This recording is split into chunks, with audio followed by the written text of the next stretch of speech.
Dans cette vidéo, nous allons vous montrer comment coudre le modèle Hugo, composé d'un sweat et d'un bonnet, disponible du 6 mois au 4 ans. Ce modèle a été créé en collaboration avec la blogueuse tricot et couture Liz Taylor.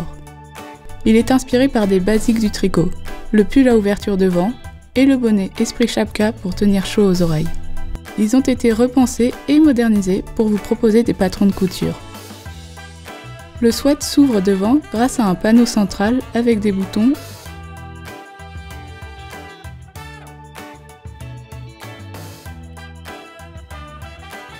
ou un zip. Attention toutefois à l'option zip qui rétrécit le passage de la tête. On peut également choisir de finir le côté droit avec une fente et une patte de boutonnage.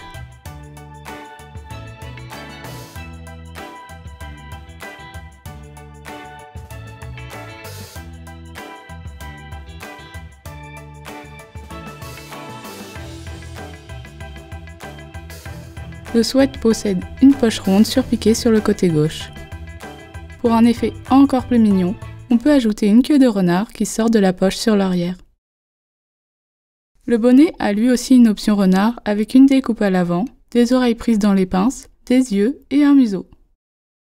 On peut également choisir de faire une version plus simple, mais avec de jolis détails, comme par exemple ce petit pompon. Le niveau est intermédiaire, vous apprendrez à monter une doublure en fourreau, à monter un panneau, faire une poche, monter un zip en option et poser des applications décoratives. Au niveau du choix des matières, nous vous recommandons de privilégier une maille type sweat, matelassée ou polaire fine. Vous pourrez aussi utiliser un jersey de type marinière pour le printemps pour obtenir un t-shirt loose. Pour les doublures, nous vous recommandons des matières fines pour le sweat, comme de la popeline, la fourrure doudou étant réservée à la doublure de la chapka. Si vous souhaitez utiliser une suédine doublée fourrure, aucune doublure complémentaire ne sera nécessaire pour le sweat. L'encolure et le panneau devant seront coupés à cru.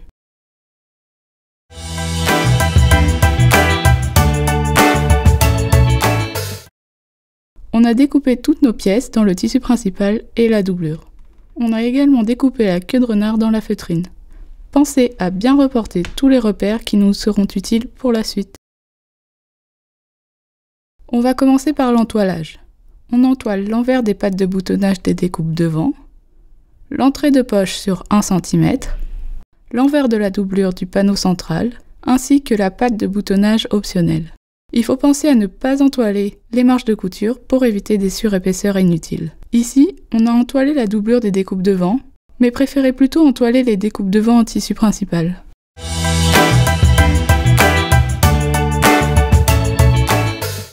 On place endroit contre endroit les pièces doublure devant et dos des découpes en alignant les lisières des épaules. On épingle et on pique à 7 mm du bord. On fait de même avec le tissu principal. Il n'est pas utile de surfiler les coutures car le haut sera doublé. On aligne endroit contre endroit la découpe dos le long du dos, on épingle et on pique ensemble à 5 mm dans la marge de couture. On va maintenant aligner endroit contre endroit les découpes devant et dos du tissu principal et sa doublure, le long de l'encolure et des pattes devant. La doublure est plus longue et dépasse, c'est normal. Elle sera rabattue plus tard. On épingle et on pique à 7 mm en s'arrêtant à 1,5 cm du bas des découpes en tissu principal.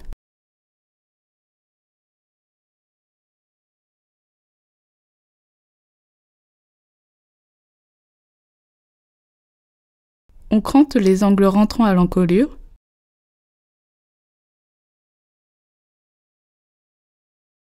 Puis, on dégarnit les angles.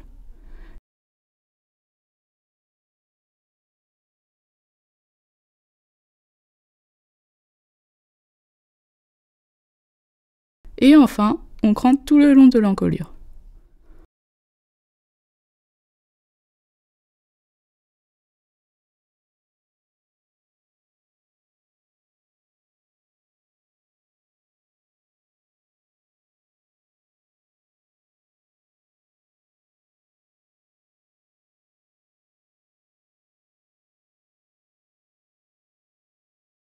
On retourne le haut du corps sur l'endroit et on repasse.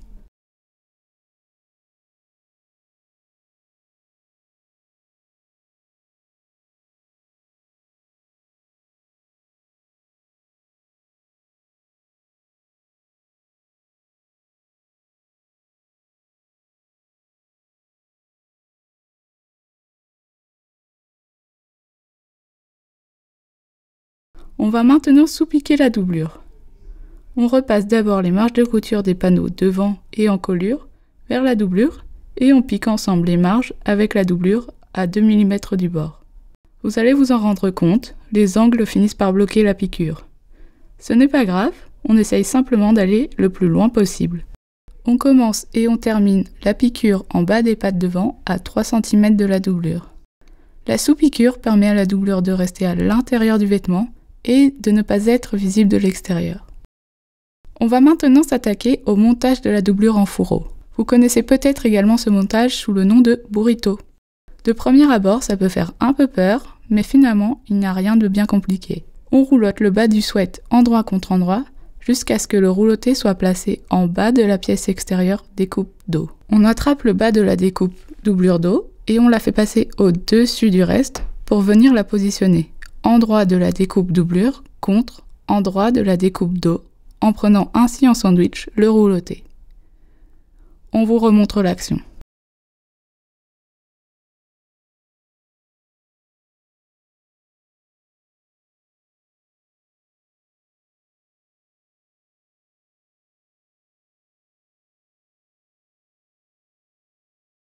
On épingle les 3 épaisseurs.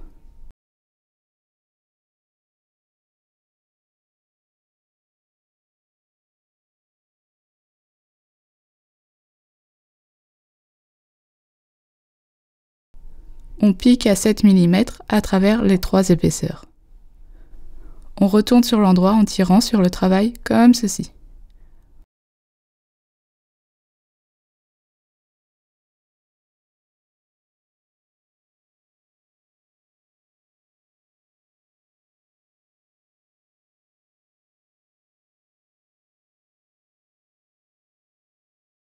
On repasse au niveau du dos et on surpique à 2 mm pour maintenir la doublure en place.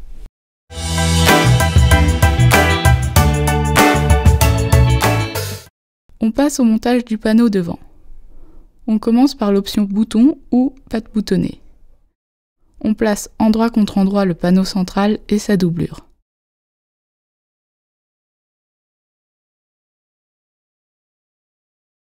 On épingle.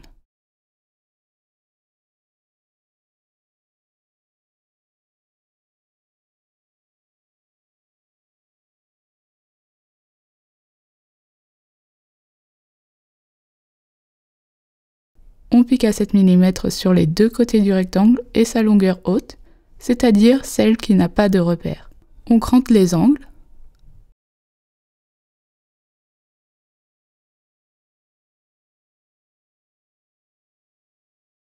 Puis on retourne le travail sur l'endroit et on repasse.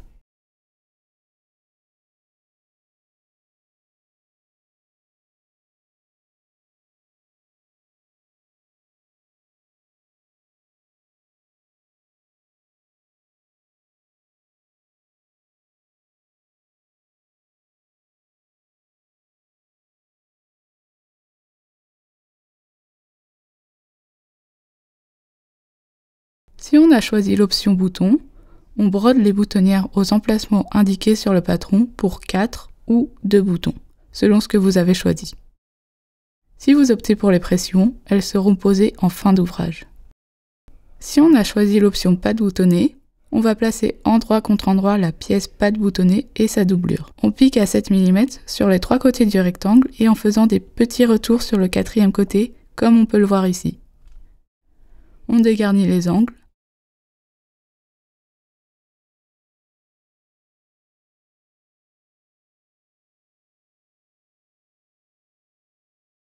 Puis, on retourne sur l'endroit en prenant soin de bien retourner les angles.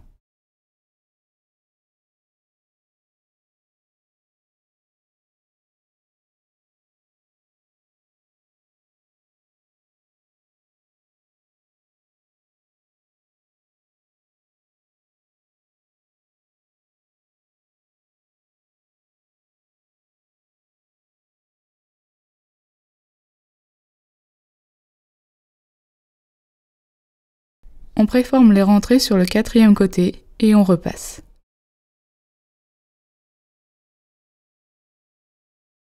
On surpique tout autour de la patte. il reste à broder et ouvrir les boutonnières aux emplacements indiqués sur le patron. Les boutons seront posés à la fin de l'ouvrage. On va maintenant assembler le panneau central au devant. On aligne l'endroit du panneau au repère extérieur du devant. Le panneau est centré. On épingle et on pique à 5 mm du bord dans la marge de couture.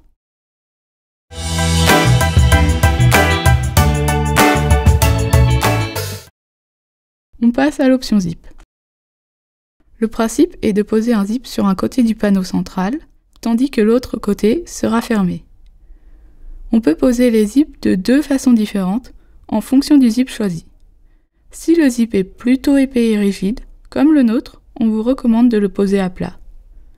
Si vous avez opté pour un zip plus fin et souple, vous pourrez le poser en le repliant de façon à ce qu'il soit plus discret.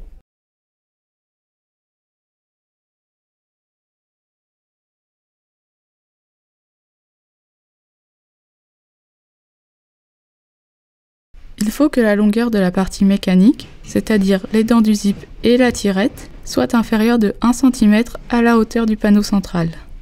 C'est pour éviter que les dents ne soient prises dans la couture. Pour des zips souples comme celui-ci, on peut déplacer le bloqueur en bas en l'enlevant délicatement avec une pince et en le remontant. On coupe ensuite le zip qui dépasse.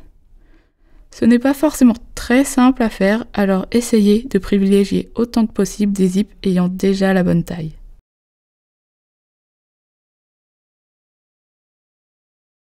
On place le zip sur le côté gauche du panneau central en doublure, les dents du zip vers l'intérieur du rectangle de tissu. L'endroit de la doublure est donc contre l'envers du zip.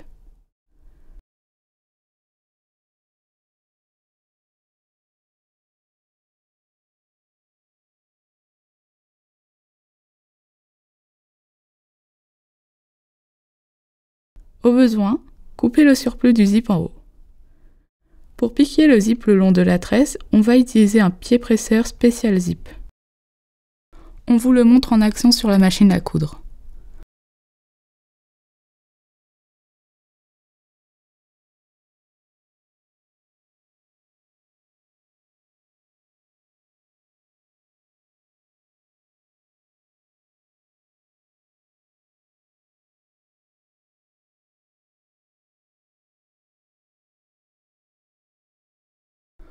Lorsqu'on arrive au niveau de la tirette, on plante l'aiguille dans le travail, puis on soulève le pied de biche et on fait passer la tirette derrière notre pied de biche.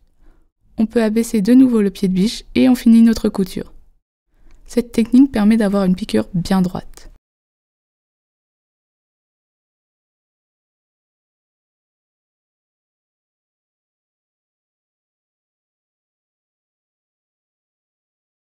On va maintenant venir placer endroit contre endroit le panneau central en tissu principal contre sa doublure, en prenant ainsi en sandwich le zip. On épingle le côté gauche avec le zip.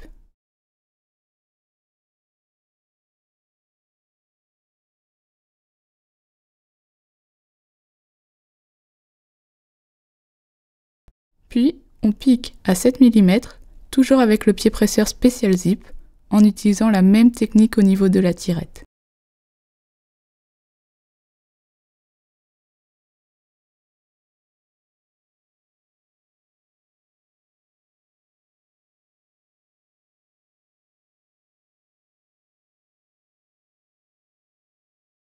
Avant de piquer les deux autres côtés, on a choisi ici de surpiquer le zip sur le panneau central, en tissu principal, afin de bien le maintenir en place.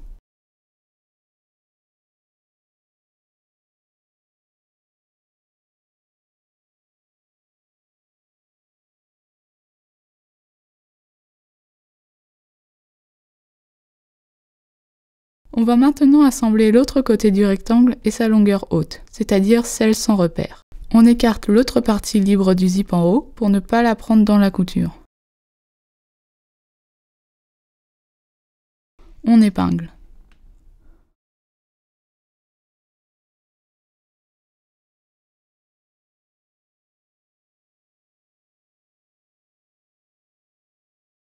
On remet notre pied de biche classique et on pique à 7 mm.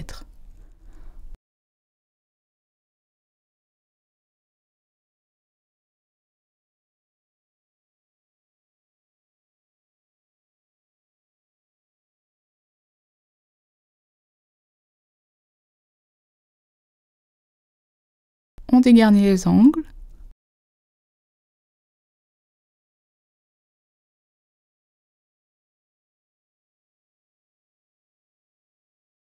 Puis, on retourne sur l'endroit.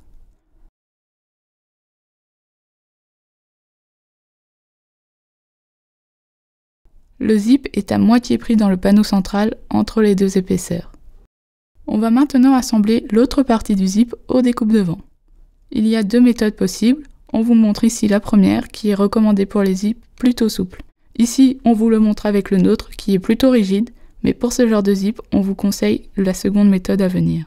On place le panneau central sur la découpe devant, endroit contre endroit, et on aligne la tresse non assemblée du zip selon les repères de la découpe devant. Les dents sont à l'extérieur du repère. On replie le haut de la tresse en excès et on n'hésite pas à recouper le surplus s'il nous gêne.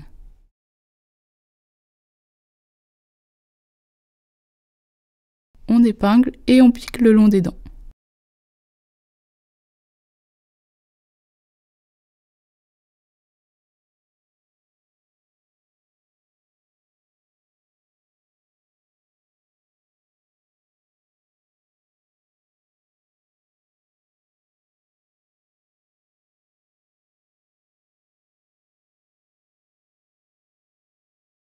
On enchaîne avec la seconde méthode pour que vous puissiez bien voir la différence. Cette méthode est adaptée aux zips plutôt rigides comme le nôtre car la deuxième partie du zip est piquée à plat. Cela permet également de donner un look différent au sweat. On commence par épingler le panneau central aux découpes devant selon les repères pour s'assurer que le zip sera bien positionné.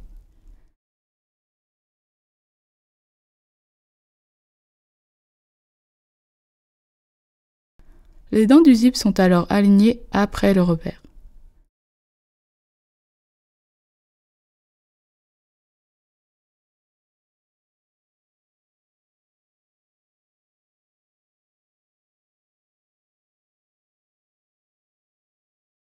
On rabat le haut de la tresse en dessous du zip et on épingle.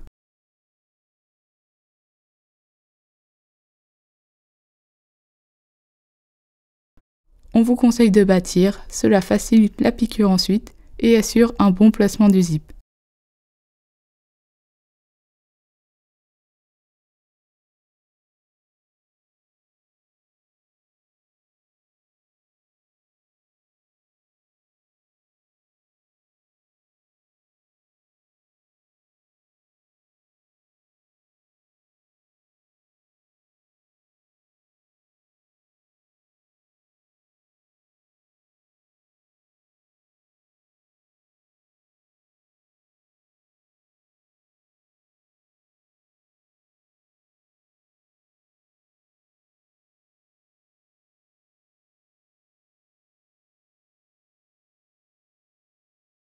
On pique ensuite les trois côtés à la machine.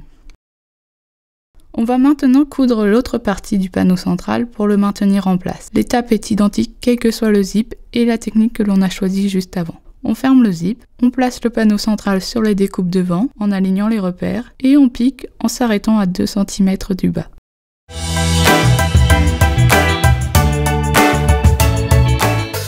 On passe à l'assemblage des découpes devant et du devant. Ici, on l'a filmé pour l'option boutonnage qui est légèrement différente de l'option zip. En écartant la doublure, on place endroit contre endroit le bas des découpes devant sur le haut du devant en calant les repères les plus au centre du devant. Le panneau central est alors pris en sandwich. On épingle en faisant attention à ne pas prendre les doublures. On pique à 7 mm le long et on surfile les lisières. Pour l'option zip, le panneau central n'est pas encore assemblé au devant, mais aux découpes. On place donc endroit contre endroit les découpes devant et le panneau central au devant. Le reste du montage s'effectue de la même manière. On couche les coutures vers le devant.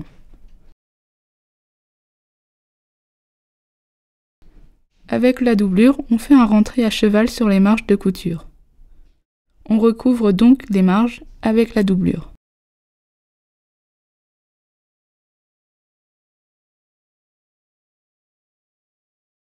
Si la doublure est un peu grande, on peut la recouper de quelques millimètres. On épingle.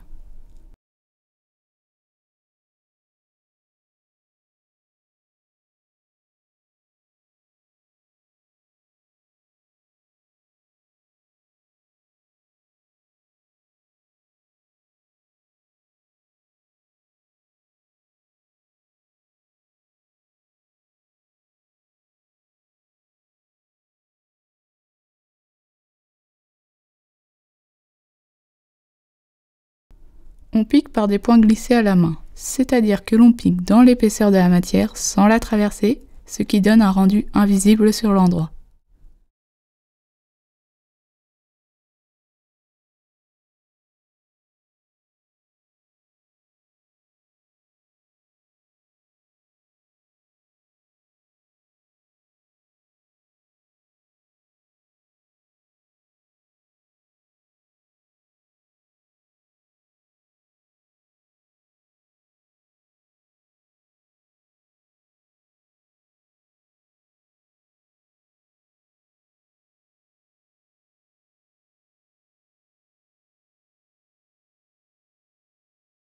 Pour une finition parfaite, on peut aussi continuer les points glissés en remontant dans l'angle pour bien fermer les marges de la doublure.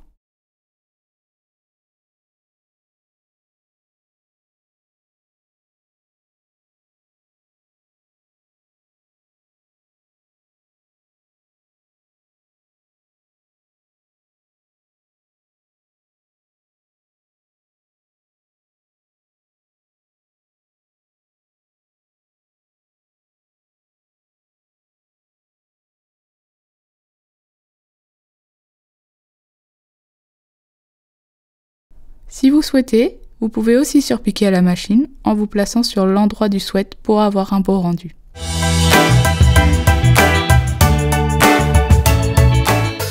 On passe au montage de la poche.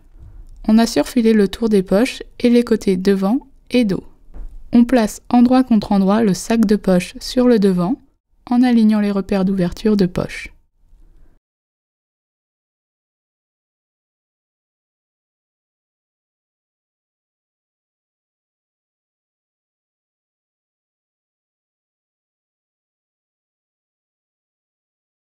On pique à 5 mm du bord entre les repères. On rabat le sac de poche vers les marges de couture.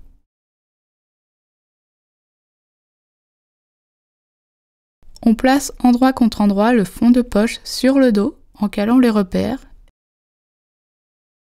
et on pique à 1 cm du bord entre les repères. On place endroit contre endroit le dos et le devant. On cale les ouvertures de poche.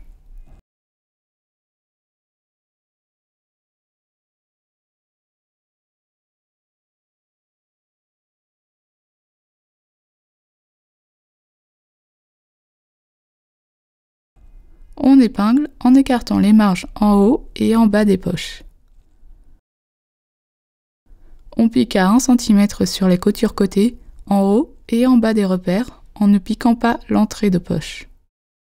On va ensuite réaliser un cran dans la marge de couture du devant uniquement, à environ 5 mm des repères d'ouverture de poche. Il faut faire attention à ne pas couper dans la marge de la poche.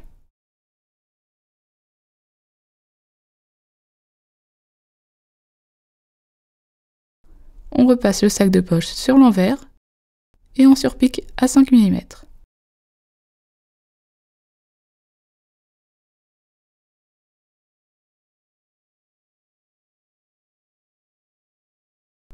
On superpose le fond de poche et le sac de poche endroit contre endroit. On aligne les bords et on épingle.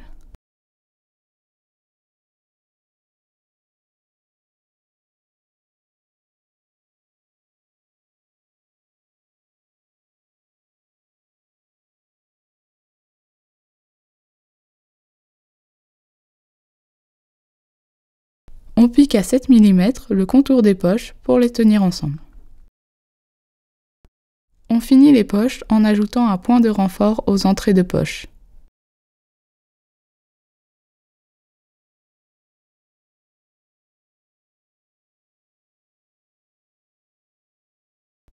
On va maintenant appliquer la poche sous le devant.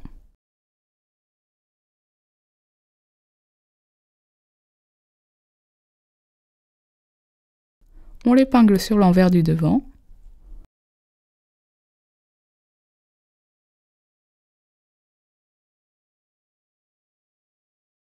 Et on surpique pour maintenir en place. Voilà ce que ça donne une fois la poche finie. On va maintenant fermer le deuxième côté du corps.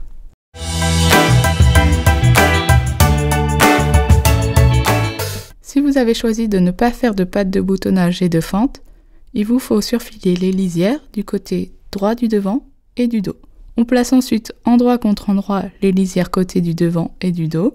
On épingle et on pique à 1 cm du bord. On ouvre les coutures et on repasse. Si vous avez choisi l'option pattes de boutonnage et fente, il vous faut surfiler les lisières du côté droit du devant et du dos.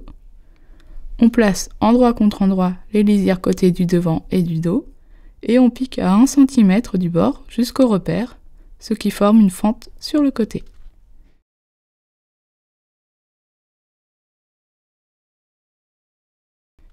On replie la marge de 1 cm de la fente créée sur le devant et le dos et on l'épingle.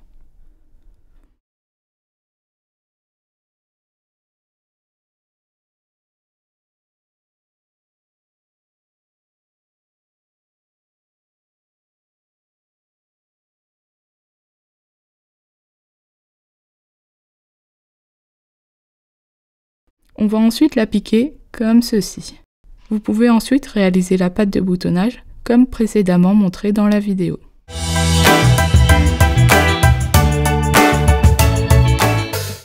On passe à l'assemblage des manches. On surfile le bas et les dessous de manches. On plie endroit contre endroit la manche en deux et on épingle les lisières du dessous de manche. On pique à 7 mm.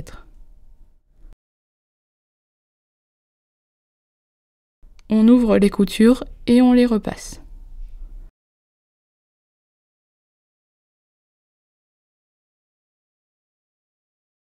On retourne la manche sur l'endroit et on répète pour la seconde manche. On enfile les manches dans l'emmanchure endroit contre endroit.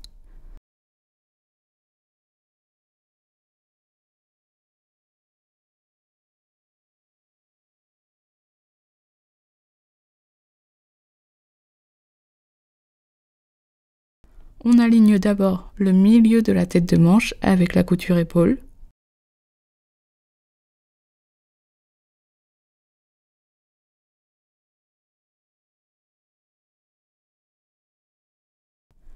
Puis les coutures côté avec la couture dessous de manche.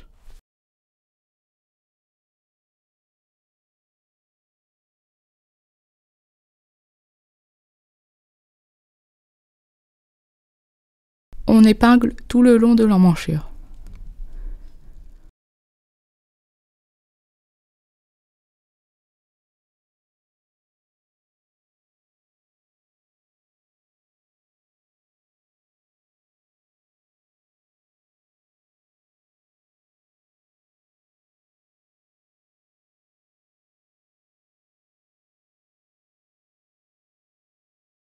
On pique à 7 mm du bord et on surfile.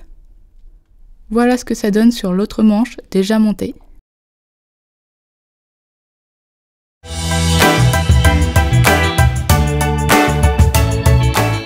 On passe aux finitions, c'est presque fini. Pour le bas du corps, on surfile la lisière, puis on fait un rentré de 2,5 cm.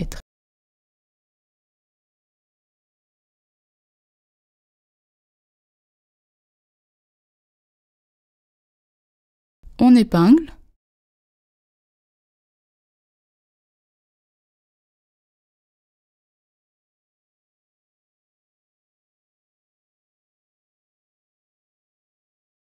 On pique à 2,2 cm environ. Pour le bas de manche, le bas a déjà été surfilé. On fait un rentré de 2 cm et on pique à 1,8 cm environ.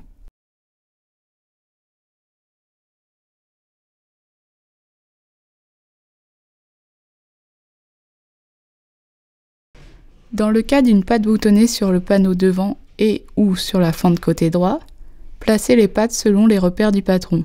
Pour le côté droit, la patte est à cheval sur la fente devant et dos. Pour le panneau devant, la patte est à cheval entre le panneau central et la découpe devant. On marque les emplacements des boutons en vis-à-vis des boutonnières, puis on les coud. Les pattes tiennent au sweat par les boutons. On vous montre ici pour la fente côté, mais c'est la même chose pour le panneau devant. Dans le cas d'une décoration appliquée queue de renard, on découpe les pièces dans de la feutrine, on les place à l'endroit désiré sur le sweat et on épingle.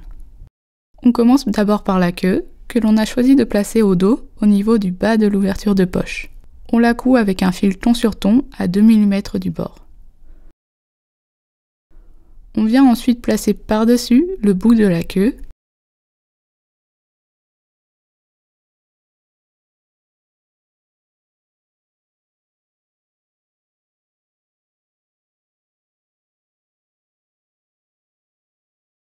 et on pique également à 2 mm du bord avec un fil ton sur ton.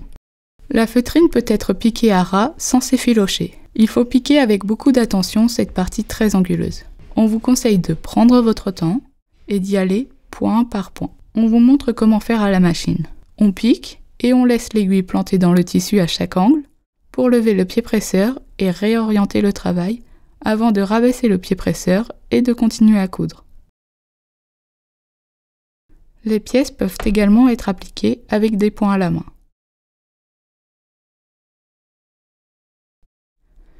Pour vous faciliter le travail, vous pouvez préalablement coller vos morceaux de feutrine avec de la colle spéciale textile afin de mieux tenir les pièces en place.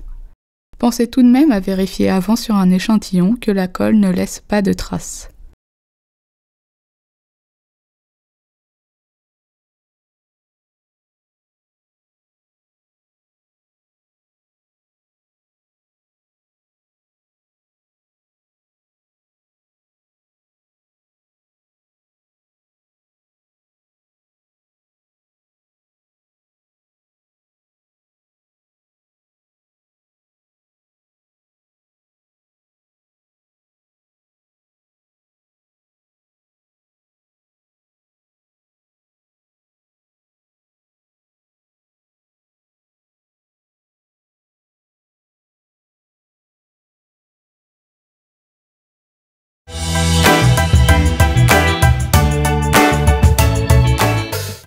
On s'attaque maintenant à la chapka.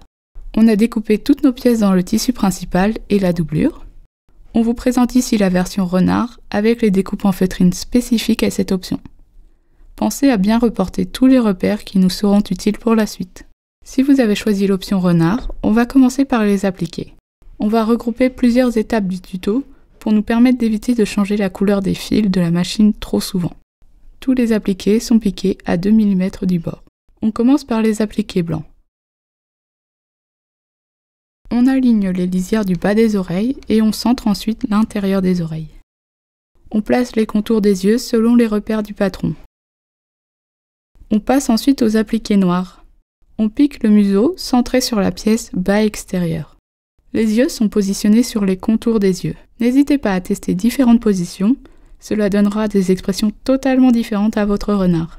Comme la pièce est petite, la piqûre n'est pas facile. Vous pouvez coudre les yeux en faisant une croix à la machine ou les piquer à la main. Pensez à bien sécuriser ces petites pièces. On va assembler nos oreilles. On place une oreille sans appliquer et une oreille avec appliqué, endroit contre endroit.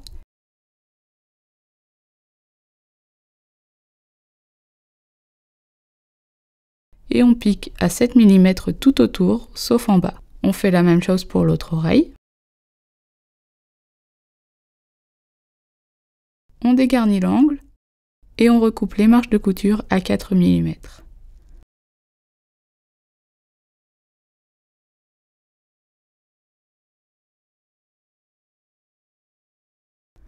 On retourne sur l'endroit et on prend soin de bien retourner le bout de l'oreille.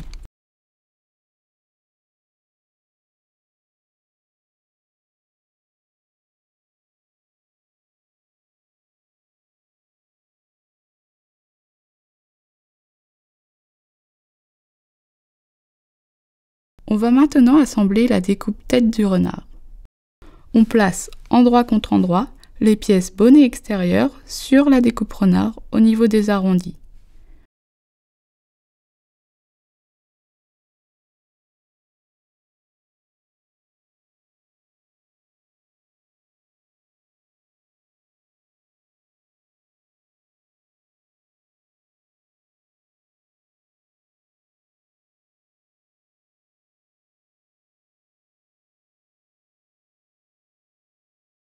On pique à 7 mm. On crante les arrondis, surtout pour la feutrine car elle n'est pas extensible.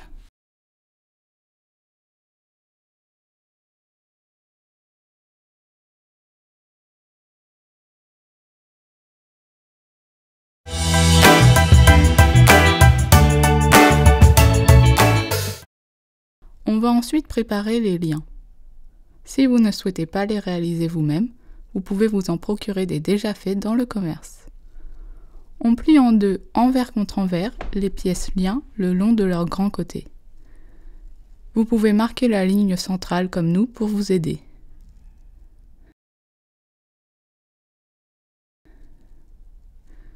On replie les marges de couture vers l'intérieur et on épingle pour tenir en place.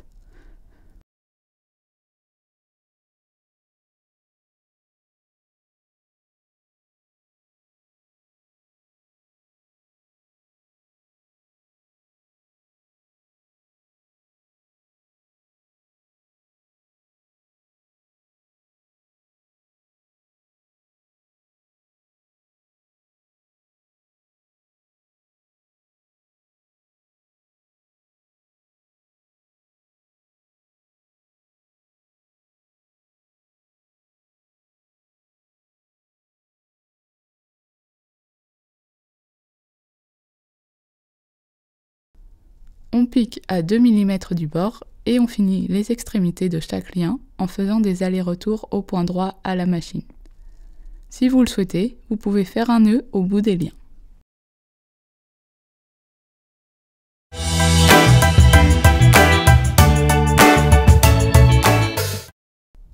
On va maintenant passer au montage de la doublure. On plie d'abord endroit contre endroit la première pince et on épingle.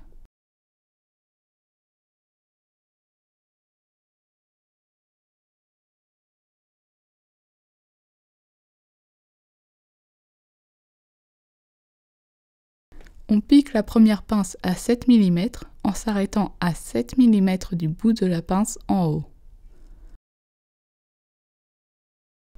Voilà ce que ça donne une fois cousu. On a bien arrondi la couture au bout, ce qui permet d'éviter d'avoir un bec qui se forme sur l'extérieur.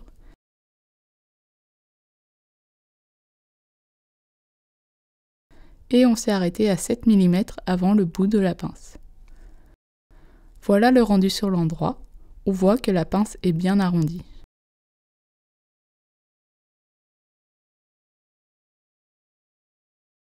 On vient maintenant plier endroit contre endroit la seconde pince selon la même technique. On épingle et on vient piquer en partant du bout de la première pince.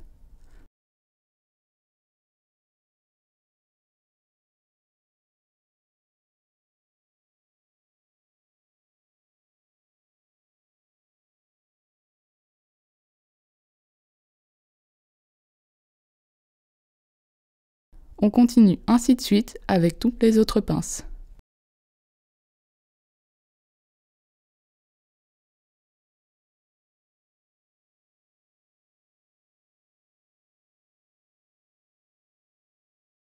On a donc piqué toutes les pinces et on termine avec la couture dos en laissant une ouverture d'environ 7 cm. Cette ouverture nous permettra de retourner notre chapka doublé sur l'endroit à la fin. Il est possible qu'un trou se forme en haut du bonnet, dû à la couture de toutes les pinces. Ce n'est pas grave, on va le fermer en faisant quelques points à la main.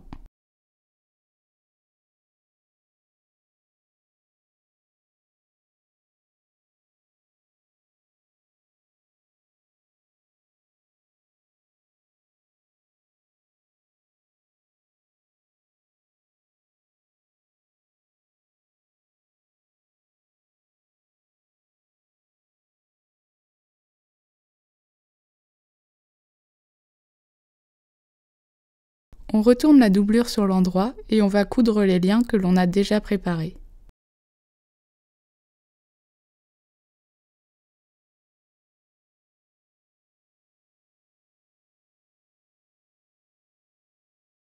On place le lien sur la doublure, endroit contre endroit, au niveau des oreilles, selon le repère indiqué sur le patron, en faisant correspondre les lisières.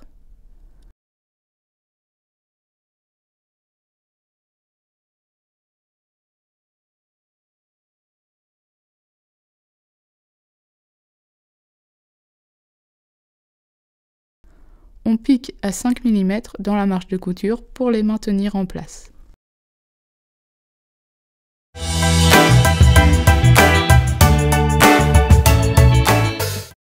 On va assembler le bas extérieur. On plie la pièce bas extérieur en deux, endroit contre endroit. On pique à 7 mm les petits côtés. Si vous avez choisi l'option renard, on va maintenant positionner les oreilles.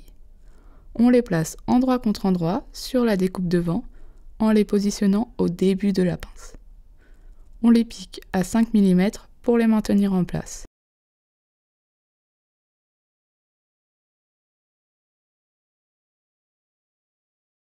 On pique les pinces de l'extérieur du bonnet de la même façon que la doublure. On plie d'abord endroit contre endroit la première pince et on épingle.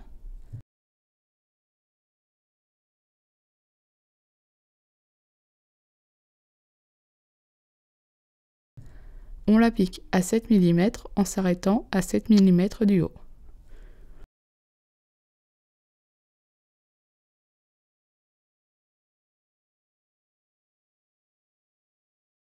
De la même façon que pour la doublure, on arrondit bien la couture au bout de la pince pour éviter d'avoir un bec qui se forme. On continue avec la deuxième pince et ainsi de suite jusqu'à arriver à la couture dos. Les oreilles sont donc prises en sandwich dans les pinces latérales avant. On pique également la couture dos à 7 mm. Voilà ce que ça donne une fois fini. On réduit les marges de couture si nécessaire, spécialement si la matière est épaisse.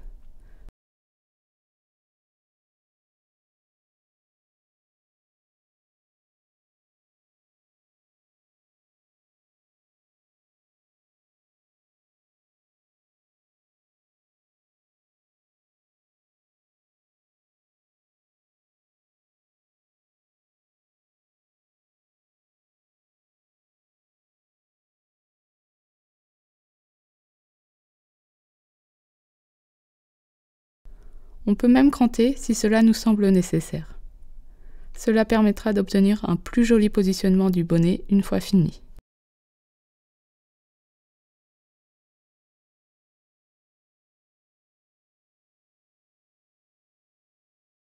On va maintenant assembler la partie bas avec la partie extérieure. On épingle la partie bas extérieure endroit contre endroit avec le bonnet extérieur en alignant les lisières, les coutures dos et les milieux devant.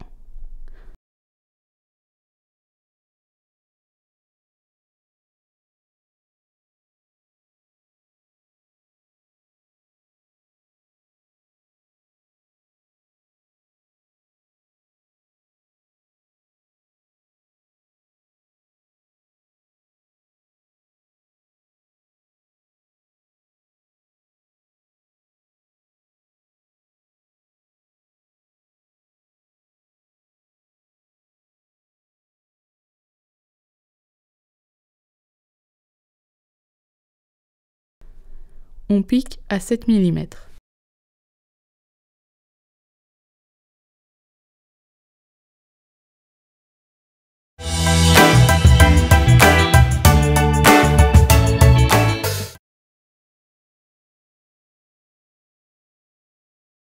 On réduit les marges de couture au besoin si la matière est épaisse.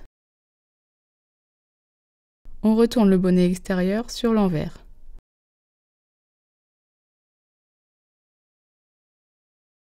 On enfile à l'intérieur la doublure. Le bonnet extérieur et la doublure sont donc endroit contre endroit et les liens sont pris en sandwich à l'intérieur. On aligne les lisières, les coutures dos et les milieux devant. On pique à 7 mm.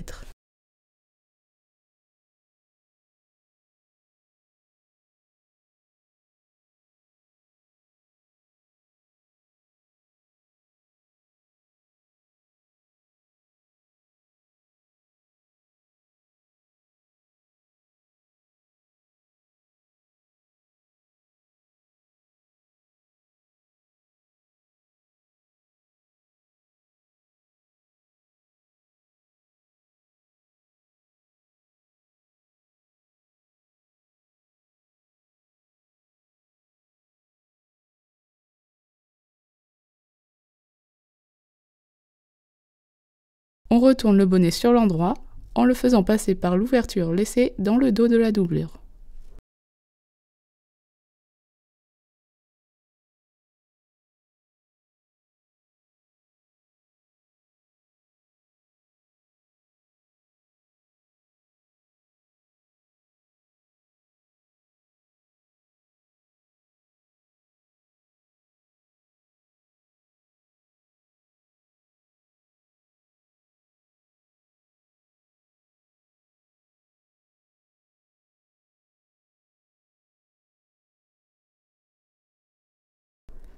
On referme l'ouverture à la main par une couture invisible.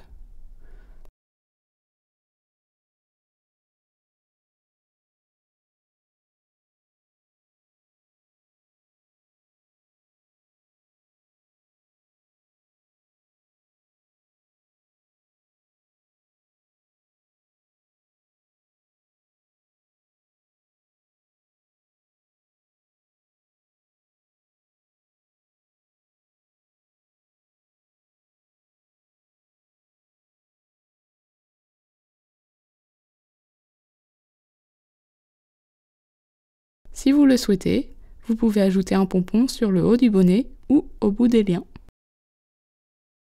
Et voilà, votre ensemble Hugo est terminé. Nous espérons que cette vidéo vous a plu et on vous souhaite une bonne couture. À très bientôt!